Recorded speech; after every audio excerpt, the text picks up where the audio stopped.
Hitting bumps in our Toyota FJ Cruiser, either off-roading or navigating our crappy roads, used to be bone-jarring, but not anymore. These stock bump stops are marginal at best. They're basically just chunks of hard rubber. Their main purpose is just to stop the suspension travel before something gets damaged. There is absolutely no cushioning involved in these. If you watch our channel, which by the way you should, you may remember seeing us put a set of progressive dampening bump stops on our 4Runner. We were truly surprised at what a huge difference those made in the ride quality. After making that video, a company called SumoSprings contacted us and asked if we wanted to run their Sumo bump stops and let them know what we thought about them. Our FJ Cruiser rides like a tank. Now we have put a lot of weight on this thing and heavier duty springs to compensate for that. So when we hit bumps, we feel it bottoming out. So we told SumoSprings, sure, we'll try them out. They never asked us to do a video on them or promote them in any way. They truly wanted our honest feedback. But after getting our hands on them and then installing them, we decided to share them with you in this video. Installation couldn't be simpler, normally. We do have a bit of an issue. See, we have these blocks that extend the stock bump stop down because we have a 3-inch lift on the rear end of this thing. These, it turns out, are a big mistake to use.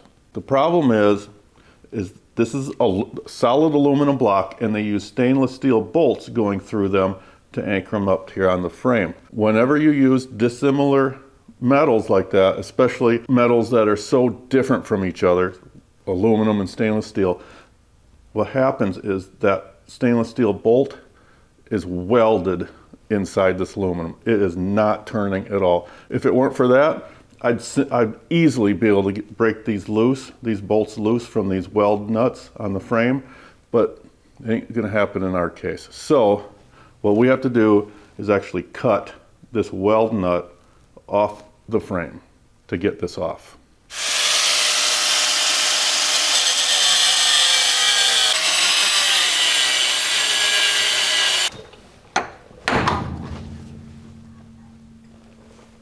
The instructions the company puts out for installing these says to use this middle hole on the bracket, put the bolt through, and then this bolts right on that. But if we used this hole in the bracket, this bump stop will hit this ABS line directly. So obviously, I don't know if it's our FJ is different than all the others, or if they just made a mistake in their instructions. So to avoid hitting that ABS line, we have to use this hole that's farthest away. See that one? Flat washer on the bolt. And they do supply a little thing of blue Loctite. Put a drop on there, line it up with that outward hole here, and just put that bolt in. Simple as that. Then we'll torque that down to 20 foot-pounds.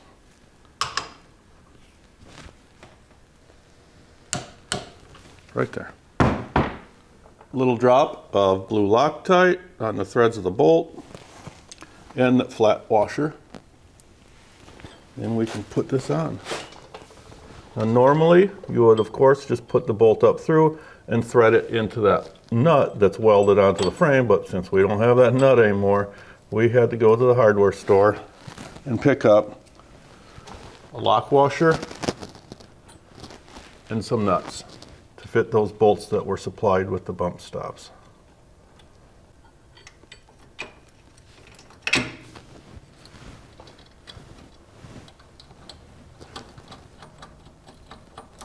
These also get torqued down to 20 foot-pounds.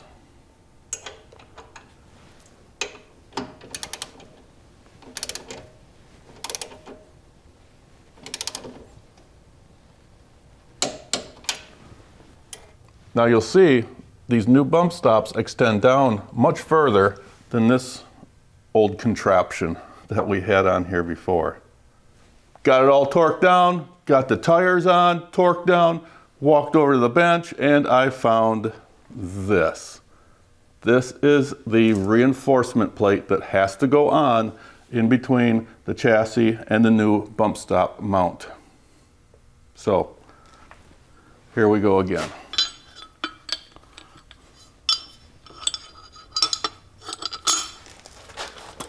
Whoops.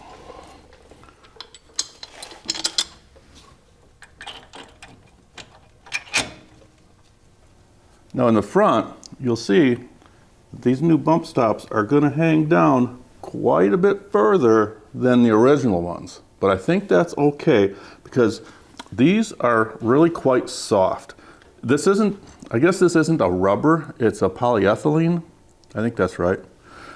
But you'll see they squeeze really easy, but they do firm up the harder you squeeze them, that progressive bump stop that it's supposed to be. So I think these will be fine. We'll give it a try. The way these attach to the frame is kind of the same, but a little different. There's just one bolt, and this whole bump stop just screws up into the nut that's welded on the frame in here. Now, if you have any kind of rust, which you see we have our fair share being a Midwest vehicle, that's Midwest patina right there. Beforehand, every 12 hours for the last couple days, I shot some penetrating fluid down in here on top of that, where that bolt comes through that nut. So hopefully it'll come off the right way.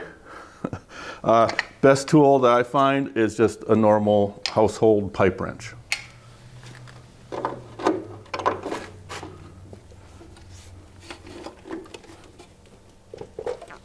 It's coming off. Yay! Win-win.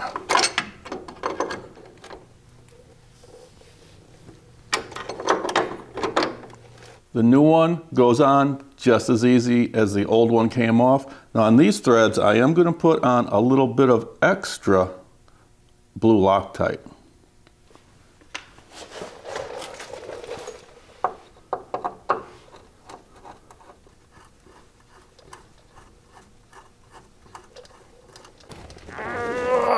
That's not going anywhere. Yep.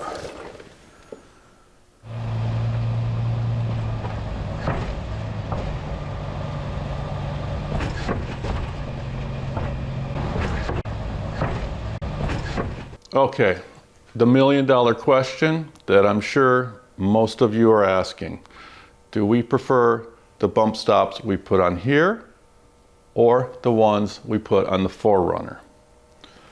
Well, they're about the same but different, if that makes sense. They're both progressive dampening bump stops, and both make the vehicles ride much, much better, especially on rough surfaces. And you know, like off-roading, you come down off a rock and then all the weight of the vehicle goes on that corner. These take up that shock really well. These Sumo bump stops, I think, are a little bit cushier, and I think they perform about the same off-road in those situations.